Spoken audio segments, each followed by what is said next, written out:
I always put myself in the worst position possible. You tell me where I have to lay, on my belly, on my back, whatever it is, you take the best position you have, start. And I would start doing that. I kept doing that. And suddenly, well, people can't hold me anymore. And that's when I went on the crazy winning streak. Bas, when you watch the UFC today, it's evolved so much. Are you constantly impressed by the evolution of fighting, or do you see it differently? The talent is incredible. Now it's really a sport. Now actually everybody treats it like I was treating it all the way in the back. They were just doing weights, then they would do striking, then they would do wrestling, then they would do submissions. Nobody found out that the combination makes you tired. And that's why I was ahead of everybody at that moment, because I just based my strength and conditioning on that, what I was going to do.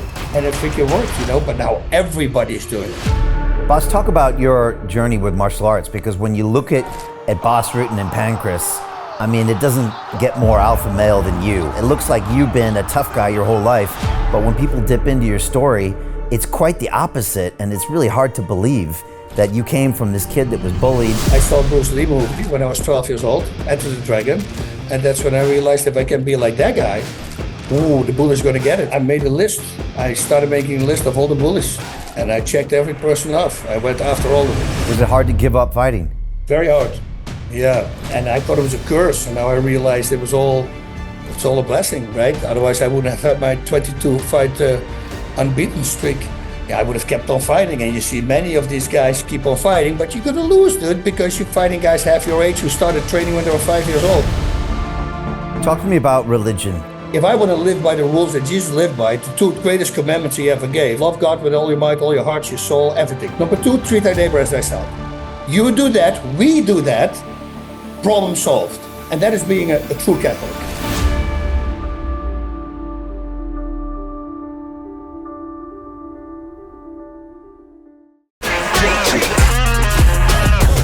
Hey, I know investing in crypto is scary.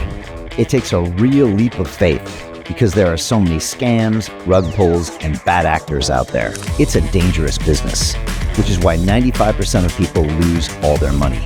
Well, that's why I created the London Real Investment Club, so you can access the hottest deals on the planet and use the crypto bull market to create the generational wealth that you deserve.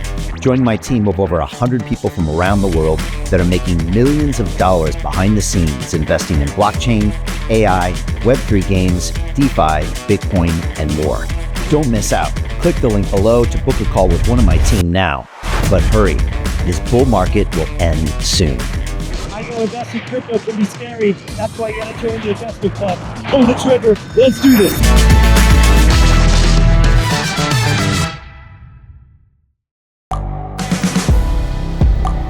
The world is changing. Inspiration is everywhere. It has never been so easy to connect, share, and bring people together. We're learning from others and finding the best in ourselves. Challenging our beliefs. Sharing our vulnerability. Overcoming our fears. Transforming ourselves so we can transform the world. How far can we go? This is London Real. I am Brian Rose. My guest today is...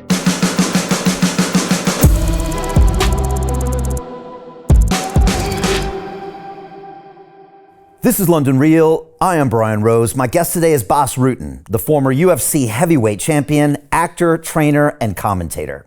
You are one of the most popular fighters in the history of mixed martial arts, with an incredible career spanning more than 14 years.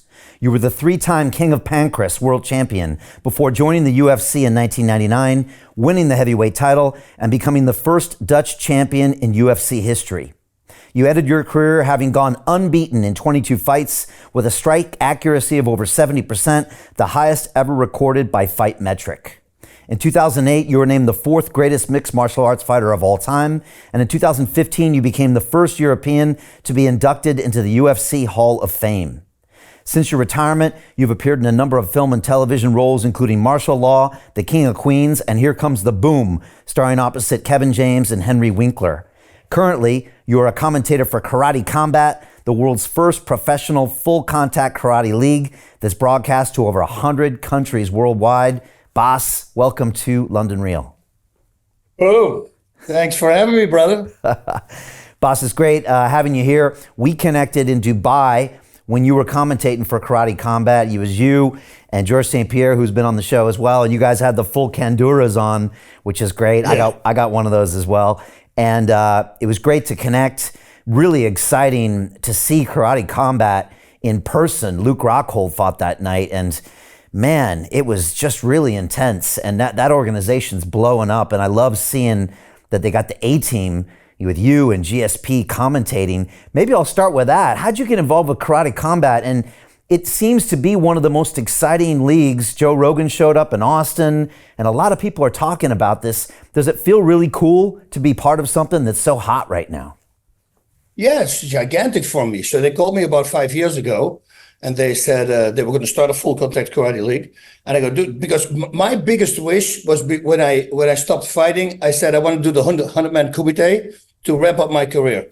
But by then I was so injured that unfortunately that was not in the stars for me. So then when they came and they said, hey, we're starting a full contact karate league, I go, well, sign me up. I mean, I started with karate, then I went to Thai boxing, started competing in that, then I went to mixed martial arts, and now I'm coming back to karate. So for me, it was a no-brainer. And then especially if you see the effects, and you've been there, with the walls, the pit, the way it's shaped, the differences in the things that we do, the CGI behind it, you know, the how we take care of the fighters. You were talking about crypto. We have the crypto we're not going to call it gambling. It's called upgaming only. What that means is that you can't lose. So you put your money on a fighter, and if the fighter doesn't win, you don't lose anything. You win, though, you get more tokens. They go like, how is that even possible? Well, they take the losses for the first couple of years. So if I was people, I would start freaking investing because you simply cannot lose. But the great thing about that is that 10% of the winnings also goes to the fighter who won. And then 1%, I think, is going to the losing fighter as well.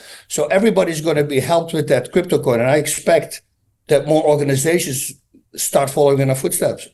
Yeah, that makes it really exciting. I was actually sitting next to you guys during the Luke Rockhold fight, and I could hear you commentating and GSP commentating, and then they had like the token commentator as well, and he was talking about all the spreads, and he was next to me, and we're big in the crypto space here, and I think that is one of the big drivers for why it's so, people are watching it so much, because you can do this lossless betting kind of thing, like you said, but it's another angle to get people interested, because, you know, it's hard to start a new fighting organization and so many fail, but Karate Combat it's really taken off. It really is. You know, when you get the karate app and you sign up, you also become an owner of the league. What does an owner mean? Well, you have actually a say in the rules. Like, for instance, in the beginning, we had no uppercuts.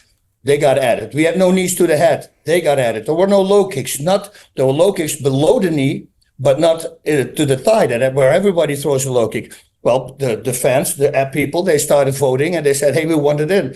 So now they're talking about elbows, allowing elbows into Karate Combat. If the majority is going to say yes, then we are going to change the rules and elbows are going to be allowed. In the beginning, I was a little bit, because for the people at home, it's a full contact karate organization with takedowns and ground and pound. There's no submissions. So the action keeps on going. Now, as soon as somebody on the ground hits the other guy, but he lands one knee on the ground, he's grounded. He's officially he cannot hit anymore. So he needs to be squatting the whole time. So in the beginning with the elbow, I go like, oh, with the ground and pound. But then I go, no, of course not. They can't, because they're on the balls of the feet. They're on their feet. They cannot be on the knees, so they don't have the space to throw their elbows in the ground and pound. But in the standing fight, they can actually do it. So you see, so that you give the power back to the fans, and they come up with these crazy rules, and everybody wins. I love it. That's very kind of Web3, as we say in the crypto space, where unlike, you know, an Amazon or a YouTube or a Google, you're not just a customer, you're an owner.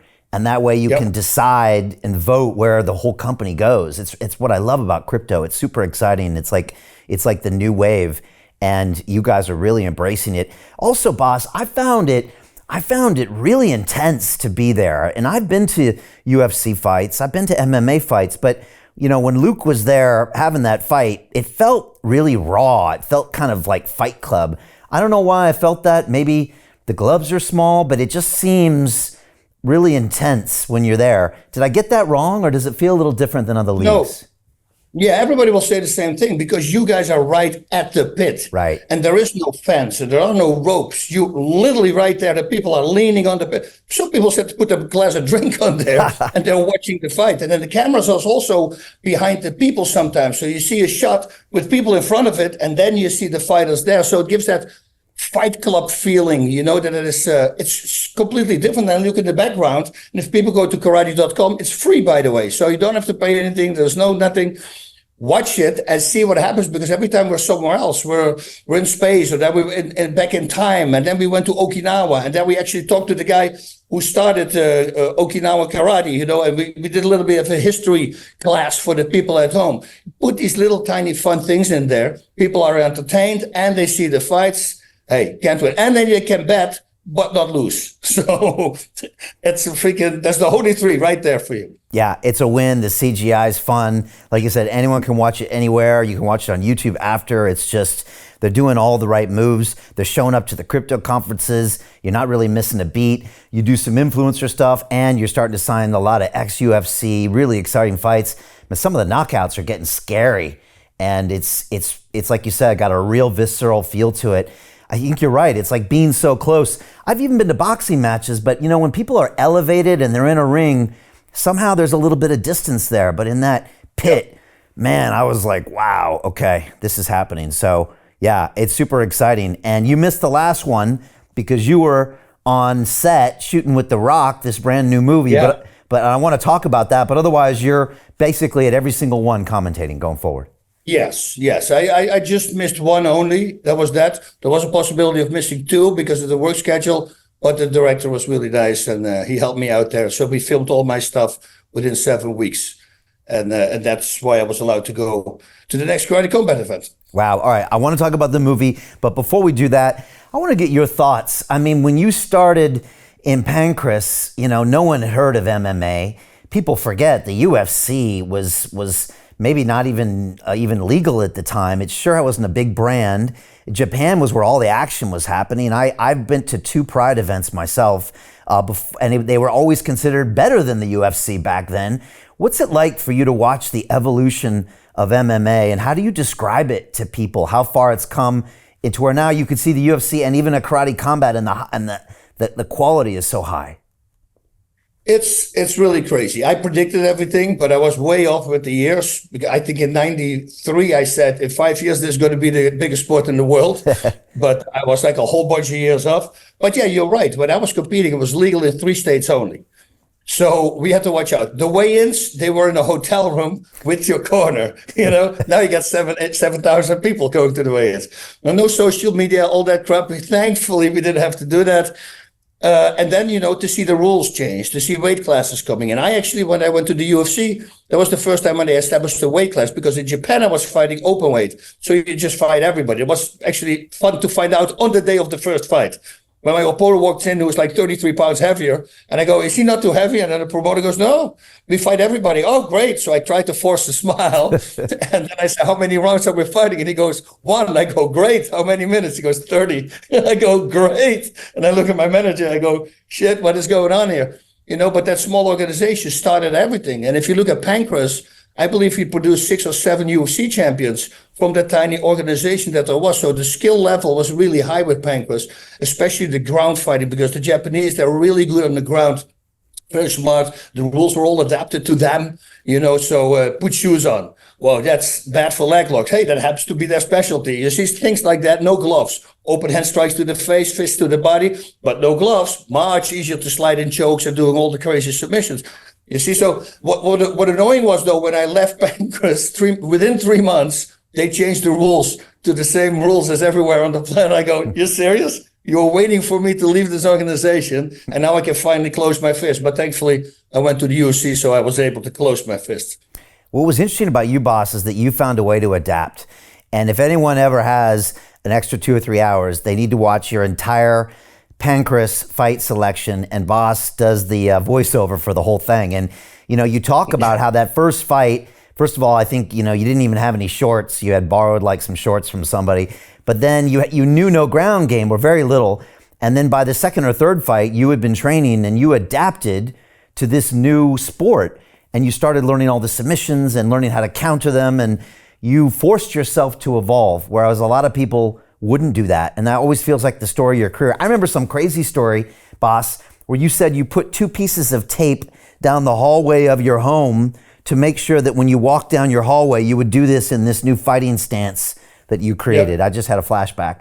So that was all you, always you, just adapting to the situation. That's what makes you unique, right?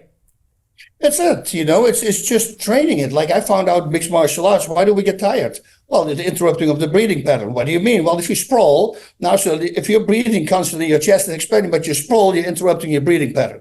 So once you combine striking with wrestling and the grappling, that's what makes you tired. So I thankfully realized, wait a minute, if I do my conditioning workouts, strength and conditioning workouts, why don't I do like I did everything 50 seconds. And then I take, for instance, I had a biceps, a triceps exercise, and then a stamina exercise. And I would do everything for 50 seconds, 5-0 to give me 10 seconds to go to the next station. But I have 12 exercises. I would do that whole thing. I would do it 3 times. So 36-minute workout with only a minute and a half break in between those 12 minutes every time.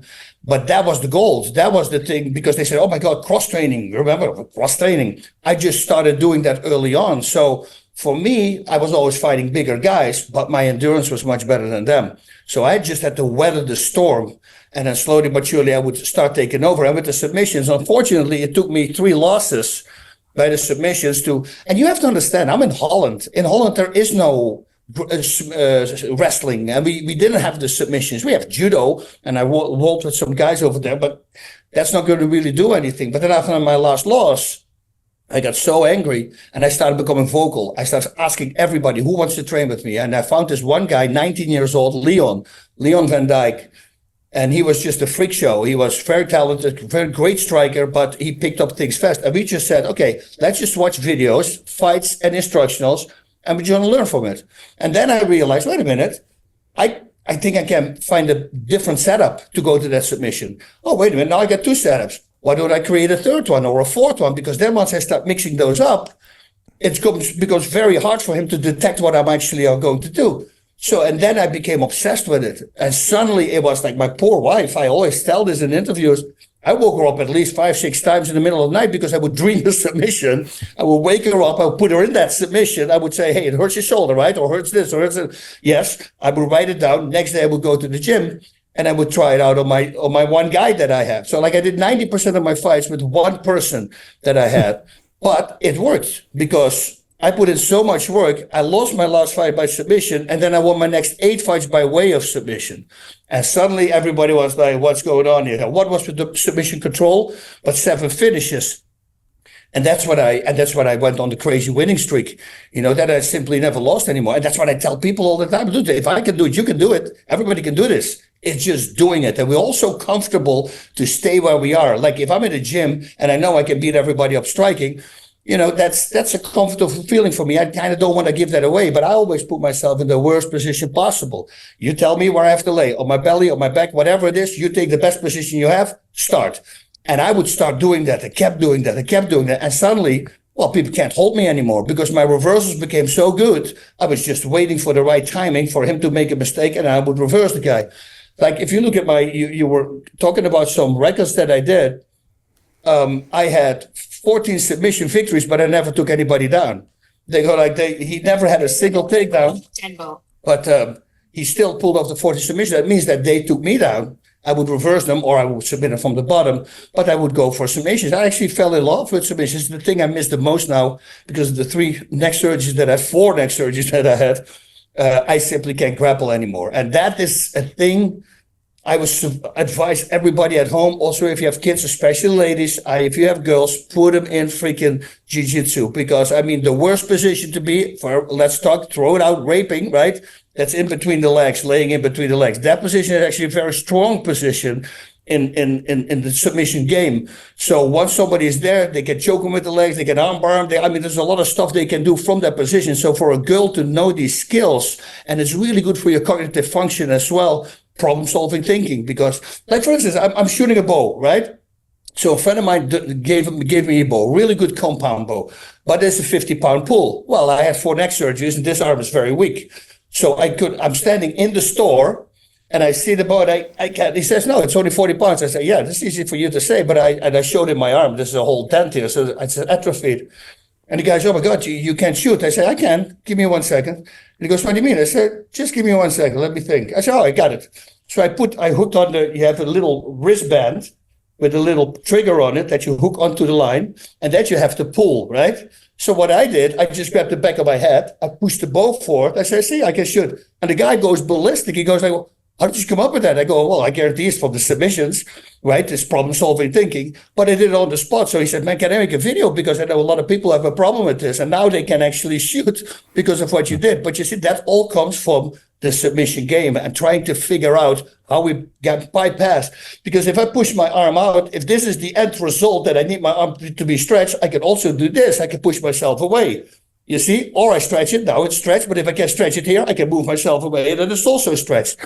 If once you start thinking like that, then you can figure out a lot of problems. Wow, that's fantastic.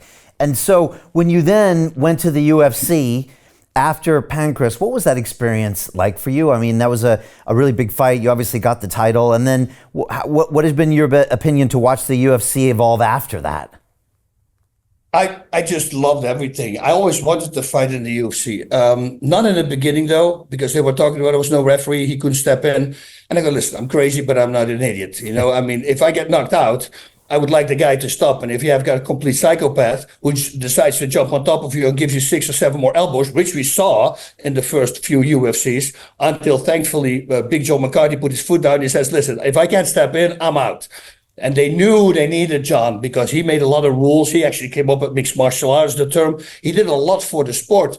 And thankfully, they listened to him. And that was the moment they said, okay, now sign me up. Now I would love to fight in the UFC. Like all these guys were talking about, oh, I would like to die in the ring. Not me. I have a beautiful family.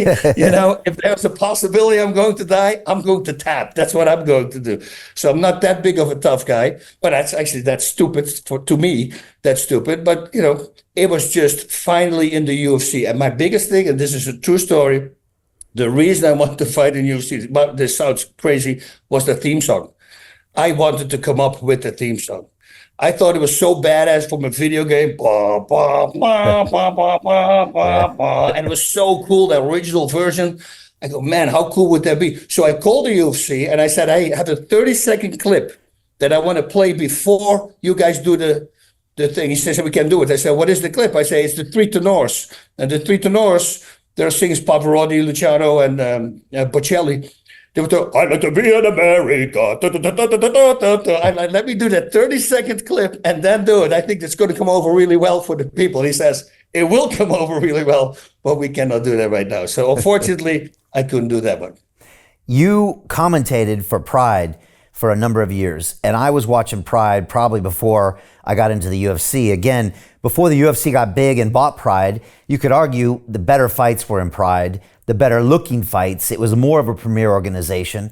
Talk to me about your time when you were there, witnessing the legends of Pride, from Fedor to the Nogueira brothers to Vanderlei Silva to Rampage Jackson. I mean, it really was the premium, maybe still the premium of all time organization for the size of the shows and the characters. I mean, it was like a superhero movie. What was that like, Bas? It's the most fun time we ever had. Every time when we see fighters from Pride, we go. I mean, breakfast at the Tokyo Hilton in Shinjuku, best breakfast on the planet. Never seen anything better. Everything you want is there fresh, whatever you want. So you have to understand, if you come from America, you go to Japan, the jet lag makes you wake up very early. Go to bed early, wake up early. From Holland, it's completely the opposite. You know, you all wake at night. But anyway, so everybody's hungry in the morning. So there will be a freaking line at 5 a.m. Waiting for the people to open. And all these fighters would sit at one table. And there will be cracking jokes. And, you know, the camaraderie among the fighters, it's a 2-hour laugh fest. And that's how you start your day. You know, it was just insane. And then I started training Mark Kerr. And then Mark Kerr became big in Pride Fighting Championships. And then one day I'm sitting backstage and there's this fight going on. And I go, oh, look, he's going to knee bar him. And then the people from Pride were sitting with us. He says, what do you mean? He's not putting a knee bar. I said, I give it 10 seconds. And then in 10 seconds, the guy rolls into a knee bar. And they go, How did you know that? I go, well, he was setting it up, And then I pulled another one with I think it was a reverse figure four. I said, oh, he's going to reverse figure four him. Same thing. They said, but he's not doing it. I said, give it 10 seconds. Boom, happened again. Now they came to me and they said, hey, in 2000, our show, the tournament, we're going to broadcast it live to America. Do you want to be our commentator? That's literally how I got the commentating job. And then this is also a true story. This you can see how a knucklehead I am. I had no clue we had to wear a suit. I never paid attention to commentators. I thought, they open the show, it's a voiceover in the background, whatever. I never really dove into it. So when I arrived at the bus to go to the event, they go like, oh, you already put your suit inside? They go, suit. And they started laughing. They thought I made a joke. I go, no, I'm serious. I say, and I was wearing a Hawaiian shirt with shorts and flip-flops. And they go, are you serious? I go, nobody told me to bring a suit. But what happened was, now we had to come up with something else to open the show. So what happened was, Steven Quadros was in the beginning, he was with me. And he will do the opening in the show, in the arena, and he would throw back to the back where I was sitting with like 12 guy shots who were fatting me down, feeding me grapes. And I was talking these walls. So yeah, I got these 11 guys surrounding me, but you know me. Oh, hey, Steven. And then I would talk about the event that night. I would send it back to Steven. And then the people at home went like, oh my God, that was the best opening. So now we had to do it for every show. We had to create these really funny openings. But it started out as a necessity because this dumbass here forgot to bring a suit. That's crazy. I had no idea. But I remember you and Quadros and El Guapo, and it was a lot of personality. And then the size of those shows. I mean, one of them you had 90,000 plus, and it's just a whole different crowd and all the different nationalities involved. It was just something special that was happening there. 45,000 people was considered a small show. That was the Saitama Super Arena when it didn't expand. When it would expand, it's like 48 and a half, I believe, they could fit in. But like Pancras, I fought at the Budokan, 15,000 people. That was considered a big show.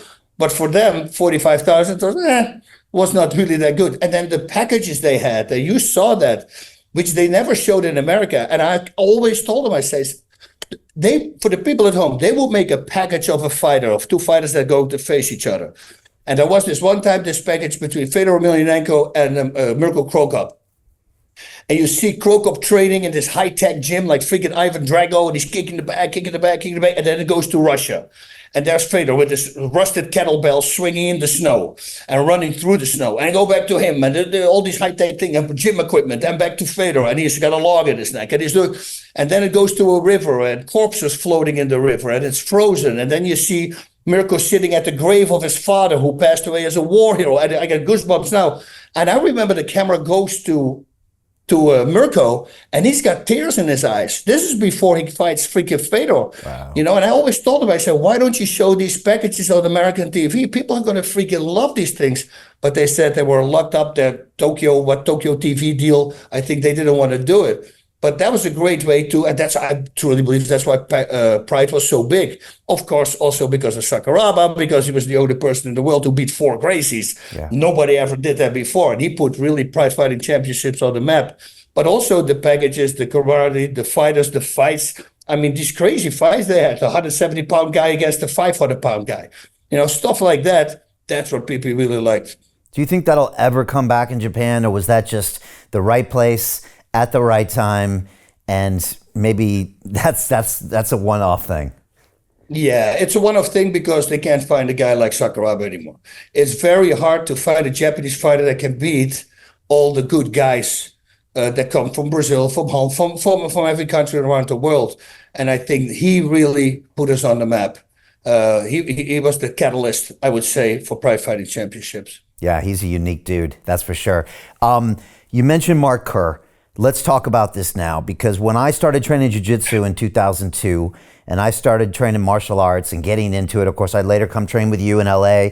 I went down to Brazil. I trained at Gracie Barra. I trained with the Brazilian top team guys, and I went and saw Murilo Bustamante fight at Bushido, which was that Pride kind of sister organization. And I went down my journey. 2 of the essential movies back in the day to watch was Rickson Gracie Choke and Mark Kerr, The Smashing Machine. and I must have watched each one of them 50 times because those were the cult documentaries that you watched if you were into MMA and jiu-jitsu because the world hadn't heard of it yet. So I remember the movie and you were in it, and I remember the whole story of Mark, and it was really intense. And then I heard recently when I saw you missing from the karate combat in Austin and coming on with The Rock, I couldn't believe they were making a Hollywood movie out of something that I thought was just a cult documentary between old school MMA people. How did this happen, Bas? And were you surprised that there was such serious interest in this movie by serious acting talent? Yeah, because what happened was the Smashing Machine till this day holds the highest viewers on HBO ever. You know, it was an HBO show, and till this day it had the highest numbers. And Dwayne Johnson really felt a connection with Mark Kerr, like with his life. And it was his baby. I remember like 6 years ago, he announced it at the UFC event, and there were like 5 people clapping because this is the old days. You know, a lot of people didn't know who Mark Kerr was anymore. Well, Mark Kerr had this crazy story. He was a crazy fighter, good fighter, but he also has a drug problem. He's shooting up Nubain, which is a very heavy painkiller. And then his relationship at home was very toxic. And Emily Blunt actually plays his wife, plays Dawn. And then amazing. Together with... And I got to tell you, man, I mean, there were scenes that we were shooting with the Japanese people coming in to interview him. And the way Mark was standing, and I already say Mark, but it's DJ, right? But the same posture Mark had and the speech. I mean, this could be a lot of people going to open eyes to the talent that DJ has, because the way he started speaking as Mark Kerr, it was like a freaking time warp for me. It was really weird to see these Japanese people as actors, you know, Yukino Hideki, all these people from Pride Fighting Championship and there's championships. They were there as well. Like, oh my God, this is an identical copy. And also, what you're going to see is the fights. We didn't change the fights. So whatever you're going to see in that movie, which is going to be a drama, of course, the fights are like they were in real life. Movies always make it different. Right. They always add a spinning kick or this and make it more flashy. They always want to add things. Not this guy. Benny Safdie is the director. He's an incredible freaking mind. His mind works completely different than anybody else's mind with visual effects. It's amazing what this guy can do. We use the same cameras that Pride Fighting Championships was doing. He wanted to be that authentic. Wow. We have things from Tokyo. If you walk backstage, it was walking in Japan. Everything was Japanese. Wow. The groceries, you don't need groceries, but it's Japanese. The little carts, the Tokyo Dome lighting, you see Tokyo Dome standing on it. It's printed on it. He got it over from Japan to make it as natural as possible for the movie. So I think people are going to be really surprised with the acting chops. First of all, across Emily Blunt, right? I mean, she just got an Oscar for Oppenheimer. So she's an incredible actress. And then another one, Ryan Bader, he played Coleman, and Ryan Bader's a fighter, you know. So, you know, but he's doing a phenomenal job. I go, dude, you're good. I think this is going to be really nice. You're going to love what you did. And then when they asked me if I could play myself, I go, who wants to do a movie with The Rock, right? And who wants to do a movie with Emily Blunt? But that was the first call I had from Benny Safdie. He says, I want you to play yourself. I go, dude, sign me up. I would love. I said, do we have to do some CGI thing here? Because let's face it, I'm not, as 24 years ago, I didn't have a lick of makeup in the whole movie. So I hope it's going to be okay. What's that like playing yourself? Well, you have to go back in time because I was a crazy guy at the time. You know, I was a heavy drinker, heavy partier. You know, I was like people now, they think I'm still on if you meet me for the first time. But if you meet people who know me 15 years ago, they go like, oh my God, he's so relaxed now. And then the people at the table go, that's relaxed. He goes, oh, it was way worse. So that was the only thing I had to turn up a little bit. The craziness, almost the craziness that I had in Here Comes the Boom, like being that over the top, because that was just my personality all the time. Right. But for the rest, it was easy because, I've been teaching my freaking entire life. And then Benny Safdie sent me the script. He says, hey, listen, all the teaching stuff, it's written in there, but don't even look at it. Do what you would like to do in real life. So that made it also much more easier than being in front of a camera the whole time, you know, for a live show inside MMA, that TV show we had, that was 9 years live shows, you know, that helps you a lot to be more comfortable in front of the camera. And then if you can just use the language that you use in teaching, yeah, that makes it much easier. Wow. Are you advising on the film as well? Because you were probably one of the few people that were there, right?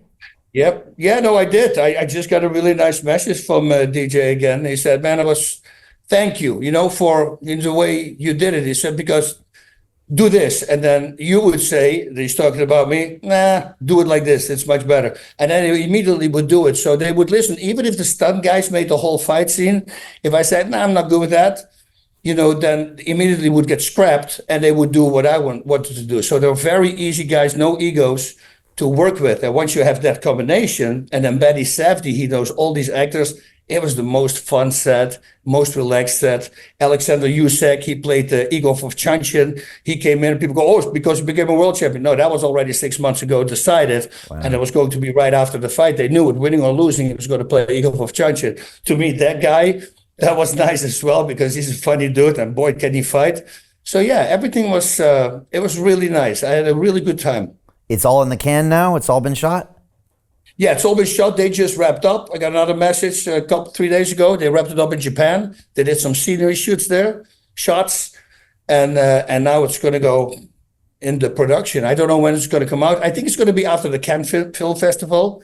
I think they might bring it there because everything went really well. Who knows, right? Nowadays, who knows something like that? But if you look at The Wrestler, if you look at those kind of movies, which this kind of little bit is, hey, with a little luck, we can get up for something for a big price, maybe even. So that's how impressed I was with him, with his acting, because he completely changed his whole mannerisms and his speech went, Kurt, yes, no, it's like a snake that gets shed. And I go like, where does that come from? Because that's not how he talks, but that's how Kurt talks, you see. So yeah, it was impressive to see. Do you think this movie couldn't have been made 20 years ago? As in, I'm saying, it'll be received now by people that have been watching the UFC for 5, 10, 15 years that now understand MMA, that maybe, Bas, are curious about the origins of it, because that's kind of the story you're telling. Is that what you think was going to light this thing off by this now educated fan base that maybe 20 years ago wasn't even there? Oh, 100% for MMA. It's going to do a lot because now people realize, oh, crap, people were fighting like that. There was insanity. Yeah. The camaraderie between Kerr and Coleman backstage the whole time, knowing that if they both win their fights, they're going to have to fight each other. And they've been friends for a long time. But there was also $250,000 prize. So they go, all that friendship, because I fought friends before, trust me, that's going to go out of the window. When I came to the UFC, I remember an hour and a half before my fight, I walked into the dressing room from Kiyoshi Kosaka because I know TK. And I said, hey, TK, I'm going to try to knock you out, brother. I hope you're going to do the same thing with me. And then afterwards, we drink a beer. Sounds good? And he goes, good. So we shook hands. And that's what happened. So it was a different time. The animosity that you see nowadays also, a lot is fabricated, of course, but there are some real fights. You almost never saw that in the old days. Everybody was hanging out with each other. After the fight, everybody's a Roppongi, the going out district in Japan. And we're all eating breakfast together, Just on the fight day, that's where we separate our emotions, we fight, and then it's back to being friends again. Right. Was Mark Kerr involved at all in the film or aware or? Yep. Yeah, he came around and he showed some takedowns. He helped the stunt guys out. Yeah, he was there also. He was last week. He was in Japan as well. Wow, that must be strange. A movie being made about you from a long time ago. Yeah. And it's a big thing, if you look at his poor wife, because she was a little freaking crazy. Because I remember Emily Blunt, she came to me and she said, that was one of the first day I saw her. She said, later I want to sit down with you. I want to talk about Dawn so I have more information on how to play her. I go, well, that's going to be easy. He goes, what do you mean? I said, I talked once to her. What did you say? Get the hell out of the dressing room. That was my word. I said, so I didn't have a relationship with her. She didn't like me, and she actually told Emily later, she said, we were young. I was just jealous because he got more attention than me. And I was just constantly, bugging him about it. He says, but they were 25 or 27, we're all been young and stupid. But for her, to this movie coming out, because it's not going to show her best moments, I would say, and especially with Emily Blunt. I mean, Yeah. she's going to put her down like it was, and that's what I'm looking forward to. Because I was reading the script and the dialogue between them, I never really got into that, but now I saw it, I go, oof, yeah, it's going to be a hard one. You're going to feel it. Yeah, we all remember her from the doc, and the tension was real in that locker room between her and you and Mark. And no, I'm really excited about it coming out for sure. Bas, when you watch the UFC today, it's evolved so much, and the technique has changed, and the athleticism has changed, and guys are coming up with new stuff and new types of styles that we didn't see in Pride. Are you constantly impressed by the evolution of fighting, or do you see it differently? Yeah, no, I'm very impressed, to see things getting pulled. Sean O'Malley, the accuracy that he has, and the way he puts people down. I mean, the talent it's incredible. Now it's really a sport. Now actually everybody treats it like I was treating it all the way in the back. They were just doing weights, then they would do striking, then they would do wrestling, then they would do submissions. Nobody found out that the combination makes you tired. And that's why I was ahead of everybody at that moment, because I just based my strength and conditioning on that, what I was going to do. And it freaking worked, but now everybody is doing it. Now everybody is having nutritionists. They have the best food, the best, everything, everything is science. And then you see these athletes freaking perform. It's really amazing. I mean, I couldn't find Amanda Nunes right now. She will beat the crap out of me, because that's how elite these fighters are nowadays. Do you credit it all to specific fighters? Is it Dana White? Is it the fans? Is it just the continual grind to push this? I know you always thought it would be the biggest thing. I think we all did in the early days of MMA, but it was never assured it was going to happen. It obviously didn't happen in Japan. And who knows, it might not have happened in America if it wasn't for a few key players, maybe Ronda Rousey or Conor or Dana. How do you think about that? Yeah, I think Dana, I think we have to give him credit. If the Mount Rushmore, what I always talk about, he needs to be on it, because he brought it to another level. And they put a lot of money in there, $40-50 million. They weren't making anything. And then thankfully they had the idea, hey, let's do the Ultimate Fighter. Let's show these fighters. Not only that, let's do an open bar in the house where they also can drink. So there's got to be some freaking animosity. And boom. I remember the very first show after the Ultimate Fighter, which I didn't watch the first season. And I went to a Joe Rogan stand-up piece that he did. And while I'm walking over, I see this guy, tattooed guy standing there, and there's like 50 people waiting in line to get his autograph. So is he like an artist or something? No, he's a fighter. I go, I don't know. He's from the Ultimate Fighter. And that's when I realized, oh, wow, they became gigantic now, because this guy from the show that I didn't know had a line of people waiting. So, and then when Stephan Bonner and Forrest Griffin put that main event on, which was almost written by a movie script, it looked like. I mean, it was such a dogfight back and forth. Both they got.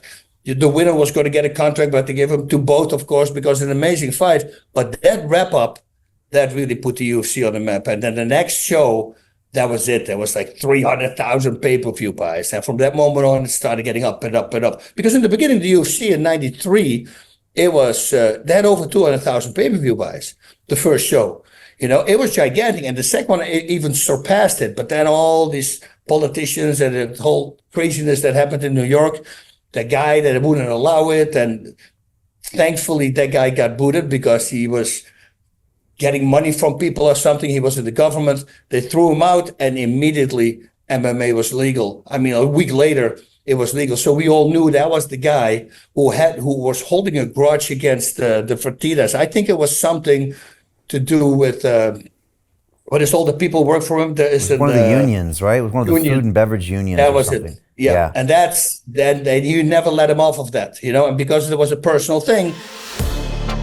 To continue watching the rest of the episode for free, visit our website londonreal.tv or click the link in the description below.